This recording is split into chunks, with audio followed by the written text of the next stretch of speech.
जय श्री कृष्णा। आर्यव्रत की कहानियों में आपका स्वागत है। आज मैं आपको सुनाने जा रही हूँ गणेश जी की कथा। तो चलिए शुरू करते हैं। एक बार महादेव जी पार्वती सहित नर्मदा के तट पर गए।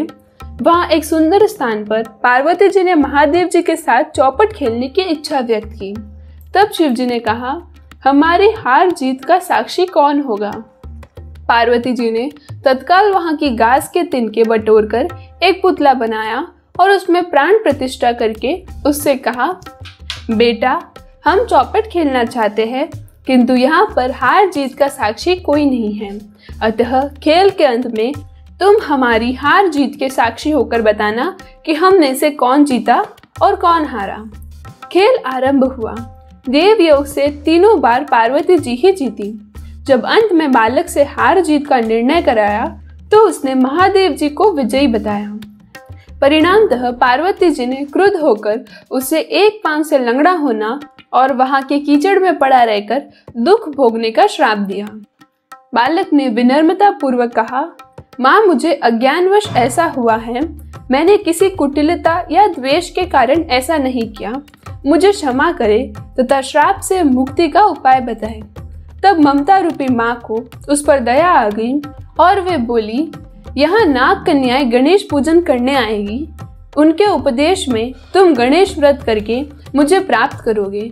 इतना कहकर वे कैलाश पर्वत चली गई। एक वर्ष बाद वहाँ श्रावण में नाग कन्याएं गणेश पूजन के लिए आई। नाग कन्याओं ने गणेश व्रत करके उस बालक को भी व्रत की विधि बताई।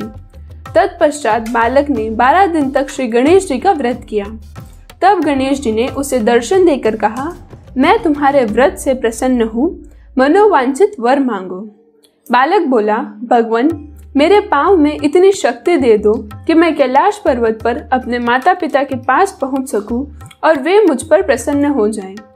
गणेश जी तथास्तु कहकर अंतर्ध्यान हो गए। बालक भगवान शिव के चरणों में पहुंच गया। शिव जी ने उससे वहां तक पहुंचने के साधन के बारे में पूछा। तब बालक ने सारी कथा शिव जी को सुना दी। उधर उसी दिन से अप्रसन्न होकर पार्वती जी शिव जी से भी विमुख हो गई थी। तदुपरांत भगवान शंकर ने भी बालक की तरह 12 दिन तक श्री गणेश जी का व्रत किया, जिसके प्रभाव से पार्वती के मन में स्वयं महादेव जी से मिलने की इच्छा जागृत हुई। वे शीघ्र ही कैलाश पर्वत पर आ पहुंची।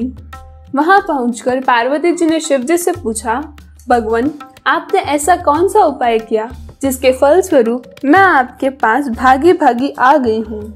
शिव जी ने गणेश व्रत का इतिहास उनसे कह दिया।